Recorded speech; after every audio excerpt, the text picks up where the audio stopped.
இன்றைய தினத்தில் நடைபெற்ற 3 முக்கிய பரபரப்பு செய்திகளை முதலில் பார்ப்போம். தஞ்சாவூரில் 12ஆம் வகுப்பு மாணவனை ஒரு கும்பல் அடித்து கடத்தி சென்றதால் பரபரப்பு. உத்தரப்பிரதேசத்தில் வீட்டு வாடகையை கேட்ட உரிமையாளரை தம்பதி அடித்து கொன்று சூட்கேஸில் அடைத்த சம்பவம் பரபரப்பை ஏற்படுத்தியுள்ளது. ஹைதராபாத்தில் நடந்த பட ப்ரமோஷன் விழாவில் நடிகை நிதி அகர்வாலை ரசிகர்கள் சூழ்ந்து கொண்டதால் பரபரப்பான சூழல் நிலவியது. தஞ்சாவூரில் பட்ட பகலில் பள்ளி முடிந்து வீடு திரும்பிய 12ஆம் வகுப்பு மாணவனை மர்ம கும்பல் சரமாரியாக தாக்கி இருசக்கர வாகனத்தில் கடத்தி சென்ற சம்பவத்தால் பரபரப்பு ஏற்பட்டது.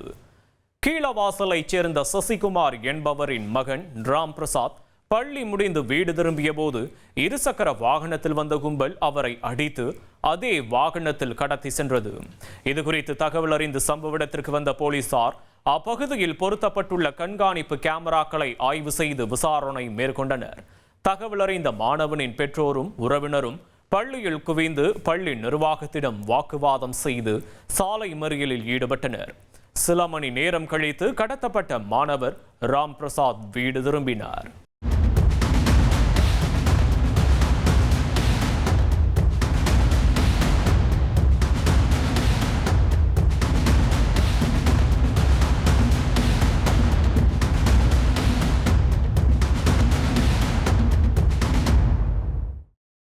திருநள்ளாறு அருகே மூடப்பட்ட ரயில்வே கேட்டின் ஒரு பகுதி திறக்கப்படாததால் தண்டவாளம் நடுவே இருசக்கர வாகனங்கள் அரை மணி நேரம் சிக்கிக் கொண்டதால் பரபரப்பு ஏற்பட்டது.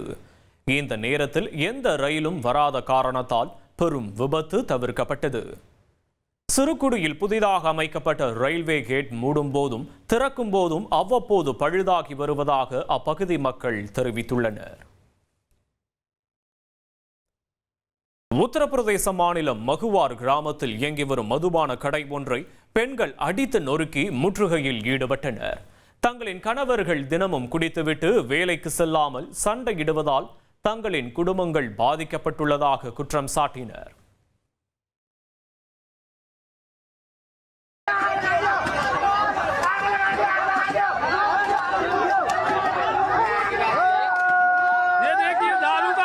दारू बंद कराने के उपलक्ष्य उपरांत में महिलाओं का प्रदर्शन भरपूर।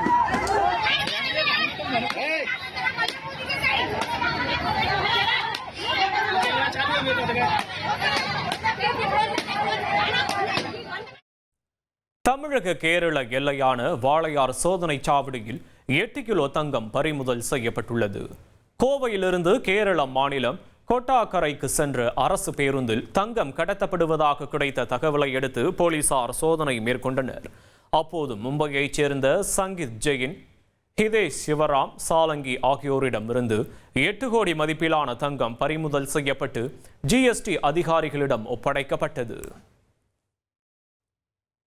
ஈரோட்டில் தவேக தலைவர் விஜய் நடத்திய மக்கள் சந்திப்பு கூட்டத்தில் 4 தொண்டர்கள் மயங்கி விழுந்ததால் பரபரப்பு ஏற்பட்டது. உடனடியாக அவர்களுக்கு முதலுதவி சிகிச்சை அளிக்கப்பட்டு மருத்துவமனைக்கு அனுப்பி வைக்கப்பட்டனர். தவேக மக்கள் சந்திப்பு கூட்டத்தில் ஆயிரக்கணக்கான தொண்டர்கள் கூடிய நிலையில் 1000க்கும் அதிகமான போலீசார் பாதுகாப்பு பணியில் ஈடுபட்டனர். ஈரோடு விஜயமங்கலத்தில் மக்கள் சந்திப்பு முடிந்து கோவை விமான நிலையம் செல்லும் வழியில் தவேக தலைவர் விஜய் காரை தொண்டர்கள் சூழ்ந்ததால் பரபரப்பு நிலவியது.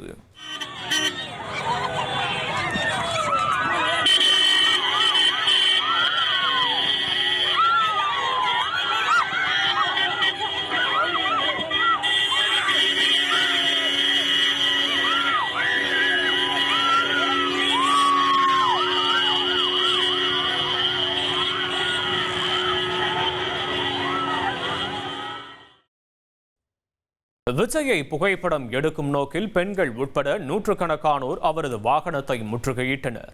இதனால் அங்கு பரபரப்பு ஏற்பட்ட நிலையில் உடனடியாக போலீசார் வாகனத்தை சூழ்ந்து அனைவரையும் அப்புறப்படுத்தினர். அதன் பின்னரே விஜயின் வாகனம் அங்கிருந்து புறப்பட்டது. செங்கல்பட்டு மாவட்டத்தில் சாலை விபத்தில் உயிரிழந்த பிரசாந்த் என்பவரின் உறவினர்கள் போராட்டத்தில் ஈடுபட்டனர்.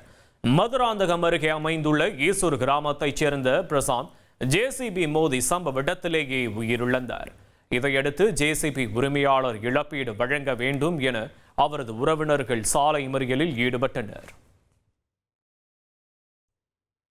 ஈரோடு மாவட்டம் சத்தியமங்கலம் அருகே கடம்பூர் மலைப்பகுதியில் யானை தாக்கியதில் இருசக்கர வாகனத்தில் சென்ற விவசாயி கூலி தொழிலாளி சிவமூர்த்தி நிகழ்விடத்திலேயே உயிரிழந்தார்.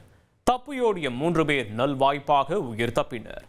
வேலை முடிந்து சக தொழிலாளர்கள் 4 பேருடன் 2 இருசக்கர வாகனத்தில் ஊருக்கு திரும்பிக் கொண்டிருந்த போது யானை துரத்தி தாக்கி உள்ளது. ஹைதராபாத்தில் நடிகர் பிரபாஸின் தி ராஜாசா பட நிகழ்ச்சியில் பங்கேற்ற நடிகை நிதி அகர்வால் கூட்ட நெரிசலில் சிக்கியதால் பரபரப்பு ஏற்பட்டது.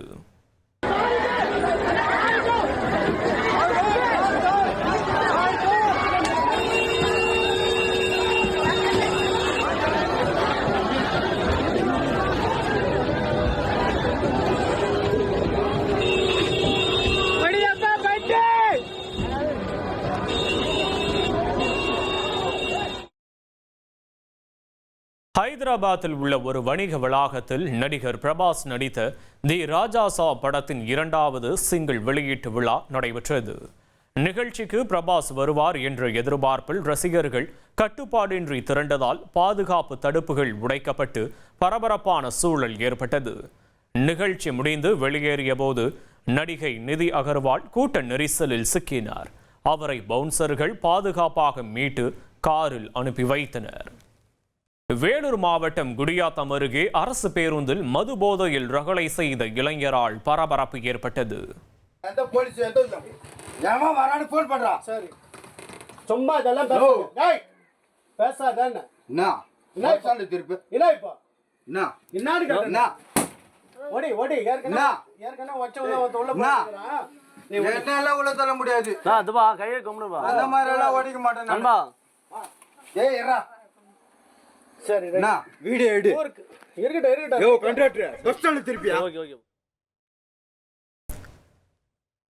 வளத்தூர் கிராமத்தைச் சேர்ந்த இளைஞர் மதுபோதையில் சிகரெட் பிடித்துக் கொண்டு ஓட்டுநர் மற்றும் நடத்துனரிடம் ஆபாசமாக பேசி ரகளையில் ஈடுபட்டார்.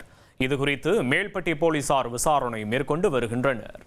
சென்னை முகப்பேர் மேற்கில் இரவில் காலி இடத்தில் மது அருந்திக் கொண்டிருந்த இளைஞர்கள் பக்கத்து வீட்டில் நடந்த கணவன் சண்டையின் போது குறுக்கிட்டு அவர்களின் வீட்டின் மீது நாட்டு வெடிகுண்டுகளை வீசினர். அங்கிருந்த வாகனங்களையும் அவர்கள் சேதப்படுத்தினர்.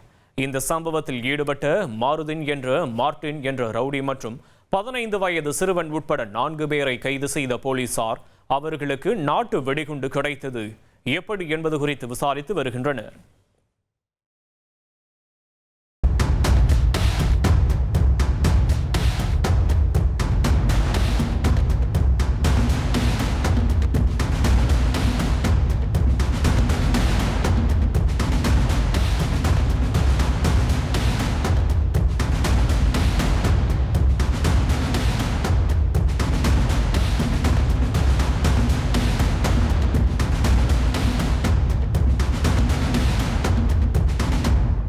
நாமக்கல் மாவட்டம் நல்லிப்பாளையத்தில் இருசக்கர வாகனத்தின் மீது ஆம்னி வேன் மோதி விபத்திற்குள்ளானதில் சிறுமியும் தாயும் தூக்கி வீசப்பட்ட காட்சி அதிர்ச்சியளிக்கிறது.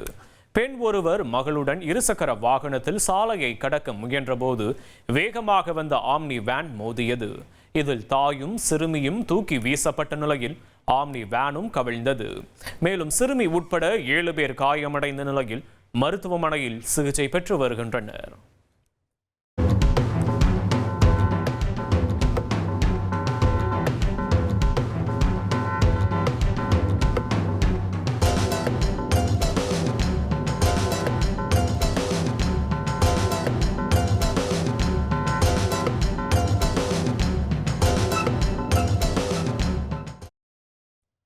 தூத்துக்குடி மாவட்டம் தென் திருப்பேரை அருகே பள்ளி மாணவனை கடத்தியதாக 3 சிறுவர்களை போலீசார் கைது செய்து சீர்திருத்த பள்ளியில் அடைத்தனர்.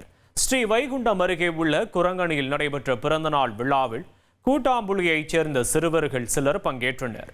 அவர்கள் மதுபோதையில் தெருவில் இருசக்கர வாகனத்தை வேகமாக ஓட்டியதை அப்பகுதியைச் சேர்ந்த தங்கசாமி கண்டித்துள்ளார்.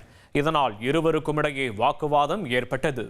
இந்நிலையில் அந்த 3 பேரும் தங்கசாமி வீட்டிற்கு வந்து அவரது மகனை பைக்கில் கடத்தி கூட்டாம்புலி மெயின் ரோட்டில் இறக்கிவிட்டு சென்றனர்.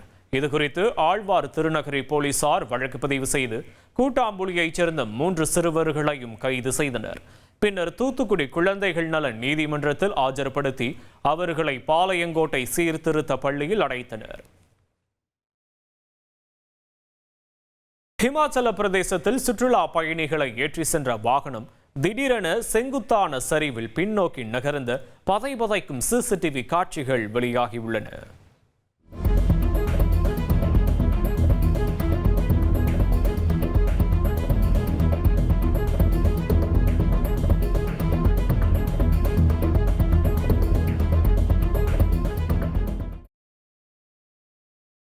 ஹிமாச்சல பிரதேசத்தில் உள்ள பிரபல மலை வாசஸ்தலமான டல் ஹவுஸில் இச்சம்பவம் நிகழ்ந்துள்ளது. வாகனம் நகர தொடங்கிய போது ஓட்டுநர் உள்ளே இல்லை என கூறப்படுகிறது. இதனால் வாகனத்திற்குள் இருந்தவர்கள் அலறி அடித்துக் கொண்டு கீழே குதித்தனர். பின்னர் அந்த வாகனம் சாலையின் விளிம்பில் தொங்கிக் கொண்டு நின்றது. இச்சம்பவத்தில் யாருக்கும் காயம் ஏற்படவில்லை என தெரிகிறது. அரியலூர் மாவட்டம் ஜெயங்கொண்டம் அருகே இளையூர் காசி விஸ்வநாதர் ஆலய கருவறையில் பல கோடி ரூபாய் மதிப்புள்ள மரகத லிங்கம் திருடப்பட்டது பக்தர்களை அதிர்ச்சியில் ஆழ்த்தியது. இளையூர் கிராமத்தைச் சேர்ந்த கலியபெருமாள் இந்த கோயிலை பராமரித்து வருகிறார். இந்நிலையில் அதிகாலையில் கலியபெருமாள் கோயிலை திறப்பதற்காக சாவியை பார்த்தபோது அது காணாமல் போனது தெரியவந்தது. பின்னர் தன் வீட்டிலிருந்த மாற்று சாவியை எடுத்து கோயிலை திறந்து பார்த்தபோது கருவறையிலிருந்த மரகத லிங்கம் மாயமானது தெரியவந்தது. போலீஸ் விசாரணையில் கலியபெருமாள் தூங்கிய போது தலையணைக்கு அடியிலிருந்த சாவியை மர்ம நபர்கள் எடுத்து மரகத லிங்கத்தை திருடியது கண்டறியப்பட்டது. கடந்த 2013 இந்த மரகத லிங்கம் இதே போல திருடப்பட்டதாகவும் அதில் ஒருவர் விபத்தில் சிக்கியதால் மற்றொருவர் லிங்கத்தை கோயிலில் வந்து போட்டுவிட்டதாகவும் கூறப்படுகிறது. தூத்துக்குடி புதூர் பாண்டியாபுரம் அருகே பதுக்கி வைக்கப்பட்டிருந்த 100 கிலோ கஞ்சாவை போலீசார் பறிமுதல் செய்தனர். விசாரணைக்காக கஞ்சாவை பதுக்கி வைத்திருந்த நரிப்பையூரைச் சேர்ந்த சுதர்சன் என்பவரை கியூ பிரிவு போலீசார் கைது செய்துள்ளனர். தப்பியோடிய ஐயப்பதுரை என்பவரை போலீசார் தேடி வருகின்றனர். மும்பை பாந்த்ரா உருளை கடற்பாலத்தில் மணிக்கு 252 கிலோமீட்டர் வேகத்தில் சென்ற காரை போலீசார் பறிமுதல் செய்து அபராதம் விதித்தனர். இது குறித்த வீடியோ காட்சிகள் சமூக வலைதளத்தில் பகிரப்பட்ட நிலையில் லம்போகினி கார் சூரத்தில் பதிவு செய்யப்பட்டதும் அகமதாபாத்தைச் சேர்ந்த நீரவ் பட்டேல் என்பவருக்கு சொந்தமானது என்பதும் போலீஸ் விசாரணையில் தெரியவந்தது.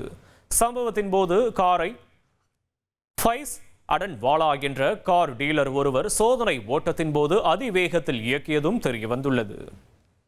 கேரள மாநிலம் திருச்சூர் பாலியக்கரா சுங்கச்சாவடியில் காரில் வந்த ஒரு கும்பல் சுங்கச்சாவடி ஊழியர்களை தாக்கி பேரிகார்டுகளை சேதப்படுத்திவிட்டு சென்றுள்ளனர்.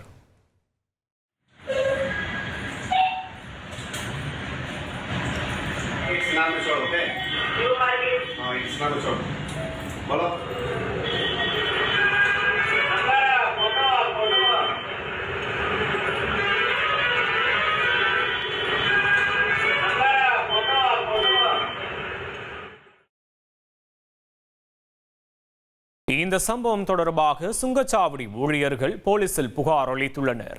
இதற்கிடையே தாக்குதல் சம்பந்தமான சிசிடிவி காட்சிகள் வெளியாகி பரபரப்பை ஏற்படுத்தியுள்ளது. திண்டுக்கல் அருகே காதலியின் புகைப்படத்தை சமூக வலைதளத்தில் ஆபாசமாக வெளியிட்ட கூலி தொழிலாளி கைது செய்யப்பட்டார். குட்டத்து ஆவாரம்பட்டியைச் சேர்ந்த ஜெயசீலனும் சானார்பட்டி அருகே உள்ள கிராமத்தைச் சேர்ந்த கல்லூரி மாணவியும் காதலித்து வந்துள்ளனர். இந்நிலையில் ஜெயசீலனுடன் நட்பை துண்டித்ததால் பெண்ணின் புகைப்படங்களை ஆபாசமாக அவர் சமூக வலைதளத்தில் வெளியிட்டதால் போலீசில் சிக்கியிருக்கிறார்.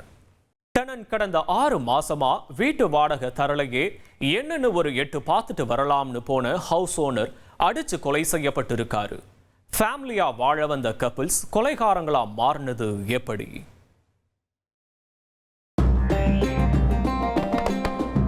உத்தரப்பிரதேச மாநிலம் காசியாபாத் பகுதியைச் சேர்ந்தவர் தீப்ஷிகா சர்மா. அதே பகுதியில் உள்ள இந்த பெண்ணுக்கு சொந்தமான வீட்டில் அஜய் குப்தா மற்றும் அக்ரிதி குப்தா என்கின்ற தம்பதி கடந்த சில வருடங்களாக வாழ்ந்து வந்துள்ளனர். இந்நிலையில் பொருளாதார நெருக்கடிகள் காரணமாக அஜய் கடந்த 6 மாதங்களாகவே வாடகை செலுத்தாமல் இழுத்தடித்துள்ளார். ஒரு கட்டத்தில் பொறுமை இழந்த ஹவுஸ் ஓனர் தம்பதியிடம் வாடகை பாக்கியை கேட்டு முறையிட்ட போதெல்லாம் அவர்கள் சரிவர பதில் தெரிவிக்காமல் தொடர்ந்து போக்கு காட்டி உள்ளனர். இந்த சூழலில்தான் சம்பவத்தன்று வாடகை தராவிட்டால் 2இல் 1 பார்த்துவிட வேண்டும் என்கின்ற முடிவோடு தீப்ஷிகா அஜய் வீட்டிற்கு சென்றுள்ளார். அதன் பிறகு வெகு நேரமாகியும் அந்த பெண் வீடு திரும்பவில்லை. இதனால் சந்தேகமடைந்த தீப்ஷிகா வீட்டின் பணிப்பெண் மினி என்பவர் எஜமானியை தேடி அஜய் வீட்டிற்கு சென்று விசாரித்துள்ளார். அவரிடம் ஹவுஸ் ஓனர் அப்பொழுதே இங்கிருந்து சென்று விட்டதாக மிகவும் கேஷுவலாக தெரிவித்துள்ளனர். ஆனால் மினி தீப்ஷிதா வீட்டில் பொருத்தப்பட்டிருந்த சிசிடிவி கேமரா பதிவுகளை ஆய்வு செய்தபோது எஜமானி கடைசியாக அஜய் வீட்டிற்குள் சென்றதும் அதன் பிறகு அவர் அங்கிருந்து வெளிவரவில்லை என்பதும் உறுதியாகி இருக்கிறது. ஏதோ அசம்பாவிதம் நடந்துள்ளது என்பதை உணர்ந்த மினி உடனடியாக காவல்துறையினருக்கும் தகவல் தெரிவித்துள்ளார். இதற்கிடையே அஜயும் அவருடைய மனைவி அக்ருதியும் திடீரென வீட்டிலிருந்த பெரிய சூட்கேஸை பேக்கப் செய்துவிட்டு அங்கிருந்து அவசரமாக ஆட்டோவில் ஏறி எஸ்கேப் ஆக முயன்றுள்ளனர். அவர்களை தடுத்து நிறுத்திய மினி தம்பதியிடம் சாதுரியமாக பேசி இருவரையும் காவல்துறையினரிடம் பிடித்துக் கொடுத்துள்ளனர். அவர்கள் வைத்திருந்த சூட்கேஸை திறந்து பார்த்தபோது அதற்குள் தீப்ஷிதா பிணமாக கிடப்பதை பார்த்து அனைவரும் அதிர்ந்து போயுள்ளனர். பிடிபட்டவர்களிடம் மேற்கொள்ளப்பட்ட கிடுக்குப்பிடி விசாரணையில் தீப்ஷிகா கடந்த சில நாட்களாகவே வாடகை பாக்கி கேட்டு தொந்தரவு செய்த காரணத்தாலும் வீட்டை காலி செய்யுமாறு எச்சரித்ததாலும் அவரின் தலையில் குக்கரால் அடித்து கொலை செய்ததாக தெரிவித்துள்ளனர்.